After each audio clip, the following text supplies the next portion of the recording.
Boas-vindas a mais uma análise detalhada. Hoje a gente tem um mistério absolutamente fascinante para desvendar nas entrelinhas das relações. A ideia é explorar como uma percepção aguçada e a inteligência emocional profunda podem simplesmente transformar dinâmicas de liderança, negócios e as nossas próprias conexões no dia a dia. E o mais interessante, tudo isso só prestando atenção naquilo que não é dito em voz alta.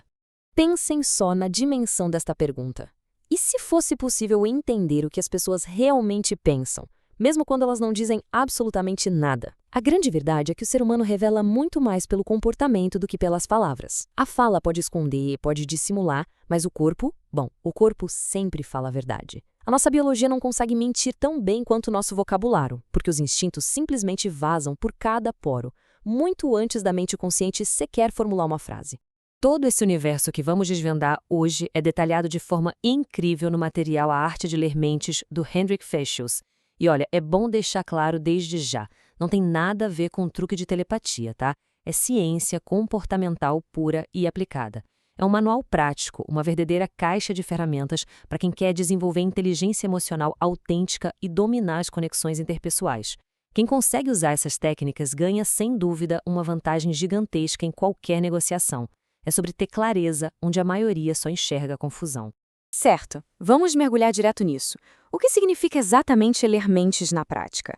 Tudo se resume à comunicação silenciosa. A nossa mente e o nosso corpo são, na verdade, os dois lados da mesma moeda.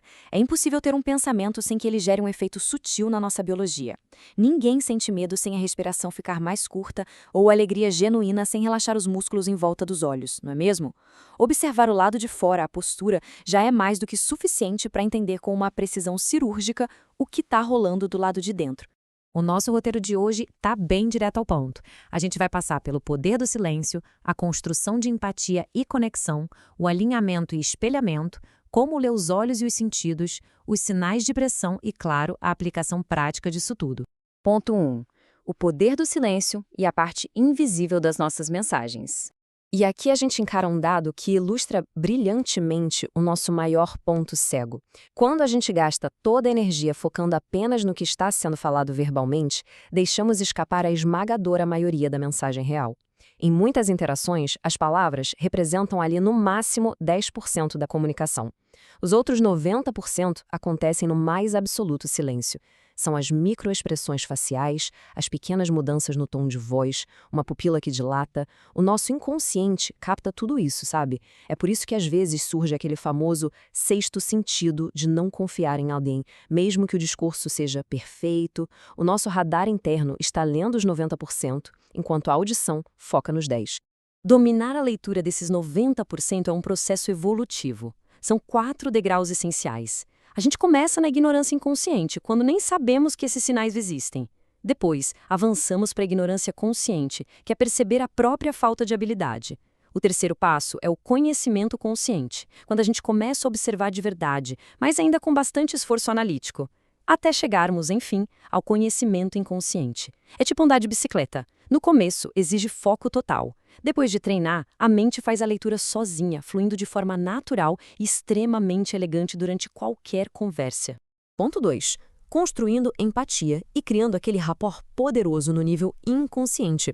O que nos leva diretamente ao ponto 3, o alinhamento e o espelhamento, que são as nossas ferramentas físicas de conexão. Mas como construir esse conforto visceral no outro na prática? A teoria da empatia ganha vida quando usamos mecânicas corporais muito precisas. Temos 2 estratégias fantásticas aqui. O alinhamento é usado quando estamos lado a lado com a pessoa, ou seja, se ela move a mão direita, movemos a mão direita correspondente também.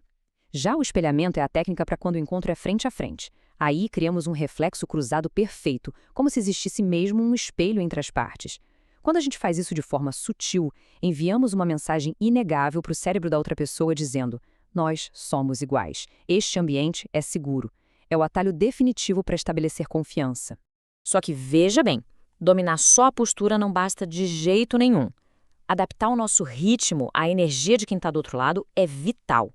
Imagina alguém com aquela energia mais letárgica, operando no estilo preguiçoso de um gato Garfield. Se a abordagem acontecer na velocidade explosiva de um coelhinho da bateria falando super rápido, disparando ideias, o resultado não vai ser conexão. Vai ser rejeição na hora, a pessoa vai se fechar. Ajustar a velocidade, o volume e a energia basal ditam o sucesso da interação muito antes da primeira palavra importante ser dita. Ponto 4. Olhos, sentidos e pensamentos.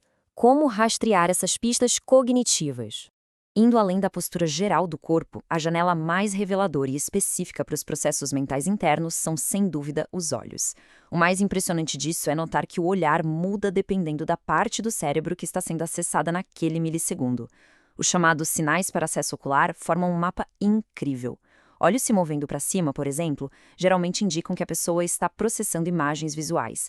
Para os lados, ela está criando ou lembrando de sons e vozes. E para baixo, normalmente aponta para sensações físicas ou para um diálogo interno muito forte.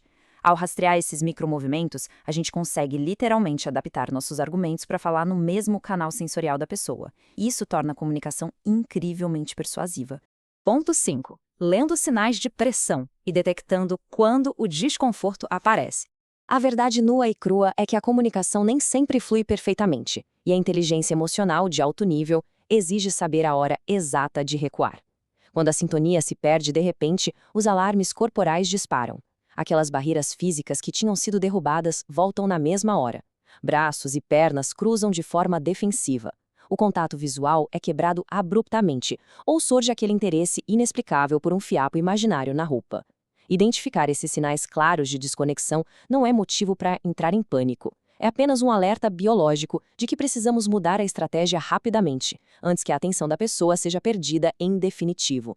Isso nos traz ao nosso sexto e último ponto, a aplicação na prática de toda essa teoria. Vamos ver como tudo isso se desenrola num cenário corporativo real que o material compartilha. Um profissional percebeu que estava sendo silenciosamente rejeitado por um diretor poderoso. Esse diretor exibia todas as características de uma personalidade puramente sinestésica, ou seja, alguém que processa o mundo não por imagens rápidas, mas pelo peso das decisões, pelo tato, com um ritmo de pensamento bem mais denso. E essa sacada de mestre para salvar a negociação não foi apresentar dados melhores ou discutir mais. Foi simplesmente respirar mais devagar, mudar o vocabulário para verbos ligados a sentir e tocar e focar no impacto físico das coisas. A resistência se transformou em aprovação na mesma hora. Isso prova que adaptar a sintonia da mensagem tem o poder de salvar praticamente qualquer negociação complexa. Então, o grande ponto de toda essa inteligência comportamental é resumido perfeitamente nessa frase do psicólogo Milton Erickson. A grande falha da maioria das pessoas nas relações é repetir eternamente o mesmo erro, batendo na mesma tecla que o outro já rejeitou biologicamente. Ler o comportamento alheio nos dá a clareza para perceber quando uma abordagem falha no segundo em que isso acontece, permitindo a flexibilidade de mudar de tática ali em tempo real. Quem domina isso simplesmente para de dar murro em ponta de faca. E a gente fecha esta análise com uma constatação muito direta. Quem entende pessoas, entende poder.